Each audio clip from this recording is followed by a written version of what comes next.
गेल्या काही दिवसांपासून शिवसेना शिंदे गटाच्या ऑपरेशन टायगरची चर्चा रंगली आहे। ऑपरेशन टायगर मध्ये ठाकरे गटाचे आणि काँग्रेसच्या अनेक नेत्यांचा शिवसेना शिंदे गटात प्रवेश होणार असल्याचे सांगितले जात आहे। याच दरम्यान शिवसेनेकडून ऑपरेशन टायगरची तयारी आता पूर्ण झाल्याचे समोर आले आहे। यामध्ये उद्धव ठाकरे गटातील 6 आमदार शिंदे गटाच्या संपर्कात असल्याची माहिती सूत्रांनी दिली आहे। येत्या संसद अधिवेशनाच्या आधीच शिवसेना शिंदे गटात प्रवेश करणार असल्याची माहिती सूत्रांनी दिली आहे। खासदारांच्या तळ्यात मळ्यात सुरू होतं त्याला कारण पक्षांतर बंदी कायदा।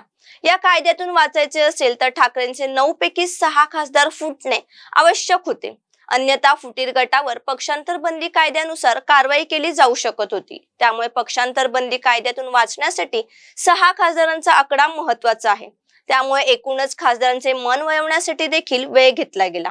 अशातच अखेर 6 खासदारांचे मन वळवण्यात एकनाथ शिंदेंच्या शिवसेनेला यश आले असून पडद्यामागे पूर्णपणे जुळवणी झाल्याची माहिती आहे। लवकरच पक्षप्रवेश होणार असल्याचे कळतंय। याला भाजपची देखील साथ असल्याची माहिती आहे। सोबतच काही आमदार देखील संपर्कात असल्याचे बोलले जाते। मात्र नेमके हे 6 खासदार कोण हे अजून गुलदस्त्यात आहे।